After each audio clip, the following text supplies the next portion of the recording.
आपको सीधी के चुरहट लिए चलते हैं, जहां पर प्रदेश के मुख्यमंत्री डॉक्टर मोहन यादव सभा को संबोधित कर रहे हैं। लोकसभा प्रभारी देव कुमार सिंह जी और इस अवसर पर हमारे प्रत्याशी डॉक्टर आयुष मिश्रा जी और प्रदेश के महामंत्री जिनने शुरुआत में जोरदार बात रखी, मेरे अभिन्न मित्र शारदेंदु तिवारी जी, जोरदार तालियां बजाएं शारदेंदु जी का।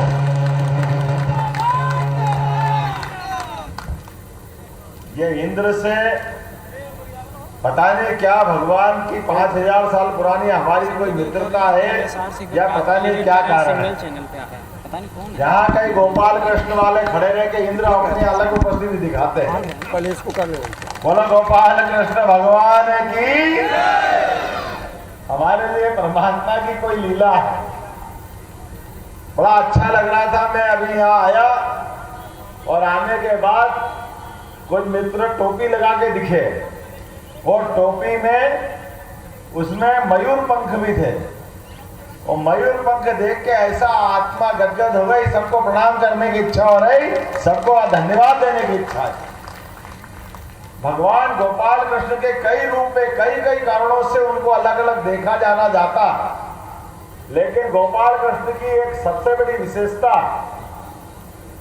जिस दिन से उन्होंने गोकुल छोड़ा, ब्रज छोड़ा, वृंदावन छोड़ा, तो वो चाहे हस्तिनापुर गए या द्वारका, दुनिया में जहां कहीं भी भगवान कृष्ण गए, उन्होंने गांव से अपना रिश्ता नहीं तोड़ा। सदैव मोर पंख लगा करके उन्होंने अपने आप की एक अलग छवि बनाई।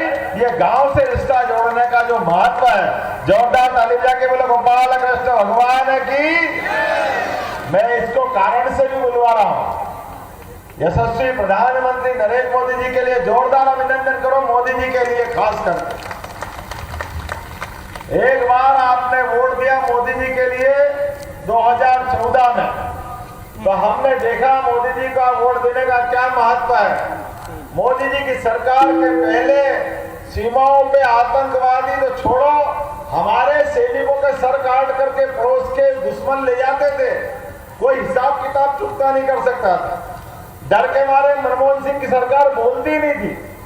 हमारे जवान वीर बहादुर इस देश की सेवा करने के लिए सेवा देते थे, लेकिन उनके सिर काट करके लोग फुटबॉल की तरह खेलते थे और कायर सरकार दिल्ली में बैठ करके कुछ करती नहीं थी। इस देश के अंदर पुलिस बल, सेना बल, तमाम प्रकार के बल अपने हाथ पे हाथ धर के बैठ करके ऐसी कायर सरकार को देख करके मनी मन गालियां बकते थे कि ये कैसे कायर लोग हैं। देश की आन बान शान के लिए जो जवान अपनी 24 घंटे नौकरी करता है, लेकिन अनुशासन से बंधा हुआ है, उसको ऑर्डर दो तो वो काम करता है। लेकिन दुर्भाग्य के साथ बताना पड़ रहा था कि ऑर्डर देने का दम कांग्रेस के नेताओं में नहीं था, इसलिए कभी दिल्ली, कभी मुंबई, कभी पता नहीं कहां बम फूटते थे। अब हमारे बीच में सौभाग्य की बात है, आपने वोट दिया 2014 में और जाने अनजाने पाकिस्तान और उसके आतंकवादी भूल गए थे कि ये बदलते दौर का भारत है। 56 इंच के सीने वाला नरेंद्र मोदी देश का प्रधानमंत्री है। भूल से सोए सैनिकों पे बालाकोट पंजाब के अंदर आतंकवादी घटना करके हमारे 40 जवानों को मार डाला। आपने ध्यान दिया होगा, 48 घंटे नहीं हुए, पाकिस्तान के उस अंदर जाकर के जो आतंकवादी के अड्डे थे, घर में घुस के मारने की हिम्मत किनके अंदर थी? अपने भारतीय जवानों की। और पूरा देश आनंद में डूबा था।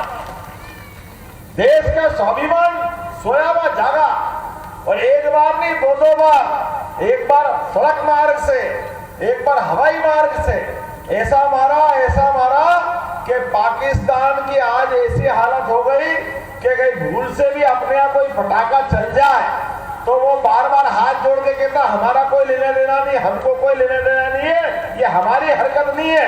ये हिम्मत किसी में है, ये नरेंद्र मोदी की सरकार और पूरे देश में जोरदार ताली बजा करके हम सम्मान करें अपने मोदी जी का। आज समय की कमी है, लेकिन फिर भी मैं कुछ बात करना चाहता हूं। यद्यपि हम सबको मालूम है, अभी आपने 3 महीने पहले चुनाव का मौका आया और वोट दिए, और वोट ऐसे दिए मोदी जी के एक नारे के आधार पर कि एमपी के मन में मोदी और मोदी के मन में एमपी। कांग्रेस की क्या हालत करी कि 163 से ज्यादा विधायक बनकर के धूमधाम से मध्य प्रदेश की सरकार बनाई। जोरदार अभिनंदन करो माननीय मोदी जी का। उन्होंने कहा था कि एक बार आप वोट दो, प्रदेश का विकास मेरे पे छोड़ दो। और ये केवल भाजपा में ही हो सकता है, हमारी पार्टी के अंदर, कि आपके जैसा कोई गरीब किसान का परिवार, मजदूर के परिवार के व्यक्ति को उठाकर मुख्यमंत्री बनाने की हिम्मत अगर किसी में है तो नरेंद्र मोदी और भारतीय जनता पार्टी की पार्टी में ही संभव हो सकता है। यह कांग्रेस और दूसरी पार्टी में संभव नहीं हो सकता। लोकतंत्र के सच्चे अर्थ में सिपाही अगर कोई है तो यह हमारी भारतीय जनता पार्टी के सिपाही है। हमारे अपने गांव के पास वाले गांव में पैदा हुए डॉक्टर साहब, आप बघेलखंडी क्या बोल रहे थे? मेरी भी ससुराल रीवा की है, लेकिन मेरे को भी इतनी अच्छी नहीं आती, लेकिन क्या आनंद लग रहा था। जोरदार तालियां बजाओ, ये आनंद हमारा भी ईश्वर है। ऐसा लगा कि मेरे अपने, हमको मालूम है, एक घर हमारा होता है, एक ससुराल के बाद दूसरा एक और माँ बाप से परिचय होता है। जब हम दो हाथ से चतुर्भुज हो जाते हैं तो दूसरा भी रिश्ता बराबरी का ही होता है। इसलिए अपने ससुराल वालों का भी प्रणाम करता हूँ, आपको नमस्कार करता हूँ। मैं इस बात को महसूस करता हूँ परमात्मा की दया से, यद्यपि बादल की बूंदे हमको डरा रही है, हमारे हेलीकॉप्टर का हेलीपैड गीला हो जाएगा तो उड़ नहीं पाएगा। और मेरी अभी 2 सभाएं हो रही और भोपाल जाना बाकी है। लेकिन अभी का ये समय इस बात का महत्व का है, 5000 साल पहले भगवान कृष्ण ने ऐसे ही अन्याय, अत्याचार, कुशासन और सारी व्यवस्थाओं के खिलाफ जाकर के एक युद्ध का नाम दिया था, जिसको दुनिया धर्म युद्ध के नाम से जानी जाती है। बोलो गोपाल कृष्ण भगवान की। दुश्मन कितना ही शक्तिशाली क्यों ना हो, ताकत उसमें कितनी क्यों ना हो, लेकिन जो नैतिकता के रास्ते पे चलता है, जो सच्चाई के मार्ग पे चलता है, अच्छाई के मार्ग पे चलता है, भगवान भी उसका साथ देते और दुनिया में जय जयकार होती है। इसी कारण से भारत की जय जयकार दुनिया में होती है और इसी को हम सनातन संस्कृति कहते हैं। बोला गोपाल कृष्ण भगवान की, प्रभु रामचंद्र जी महाराज की। आप अंदाज लगाओ, कांग्रेस की सरकार वर्षों तक बनती रही, कोर्ट तो फैसले देती रही। कोर्ट ने एक फैसला 35 साल पहले दिया कि 3 तलाक खराब है, सुप्रीम कोर्ट ने निर्णय दिया। लेकिन सुप्रीम कोर्ट के निर्णय के बाद भी उस निर्णय को लागू कराने का दम कांग्रेस में नहीं था।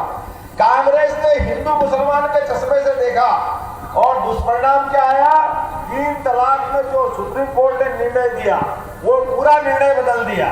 दुर्भाग्य के साथ कहना पड़ेगा, हम कोर्ट बड़ी बताते हैं लेकिन फैसले में दम नहीं था। मैं आपको 2-4 फैसले बताना चाहता हूं जिसके आधार पर अभी बात करेंगे। लेकिन हमने देखा यशस्वी प्रधानमंत्री के समय भी सुप्रीम कोर्ट का फैसला हुआ, लोगों ने कहा आग लग जाएगी, देश में दंगा हो जाएगा, पता नहीं राम जी के नाम पर क्या क्या डराते थे। बोला जय जय श्री राम। पूरे देश ने देखा, देश ने तो क्या दुनिया ने देखा, भगवान राम का फैसला आया और नरेंद्र मोदी ने कहा कि हमारी सरकार सुशासन के आधार पर चलने वाली सरकार है, हमारी सरकार सुप्रीम कोर्ट के निर्णय का पालन कराएगी। और हमने देखा प्रभु राम जी का अयोध्या के किनारे, सरयू के किनारे अयोध्या नगरी में 17 लाख साल के बाद 500 साल पहले जो मंदिर नष्ट भ्रष्ट था उसका भूमि पूजन करने का समय भी आया और धूमधाम से भगवान राम के मंदिर का भूमि पूजन हुआ। और पूजन नहीं हुआ, ये 5 साल से भी कम समय में भगवान अपने धाम में ना केवल मंदिर का भूमि पूजन बल्कि मंदिर के गर्भगृह में मुस्कुरा रहे हैं। और भगवान के नाम पर, राम और कृष्ण के नाम से हजारों साल से जानते हैं। हमारी संस्कृति में अभी राम जी मुस्कुरा रहा है, बोला जय जय श्री राम। तो ये रामनवमी के बाद आपके वोट पड़ेंगे, तो रामनवमी के बाद अब की बार वोट पड़ेंगे। एक और कोर्ट में फैसला चल रहा है, अभी गोपाल कृष्ण का मुस्कुराना बाकी है। बोलो बाकी है कि नहीं है? बोला कृष्ण कन्हैया लाल की। तो जोरदार ताली बजा के आनंद मनाओ अपने गोपाल जी के लिए। सरकार ऐसी होना चाहिए जिसमें दम है। और अब की बार हमारा वोट जाएगा सनातन संस्कृति के लिए, हमारे अपने विस्तार के लिए। और आपने जो पिछली बार सरकार बनवाई, कुछ फैसले हमने लागू किए, उन फैसलों के बारे में 2-3 बातें बताऊंगा, ज्यादा नहीं बताऊंगा। कांग्रेस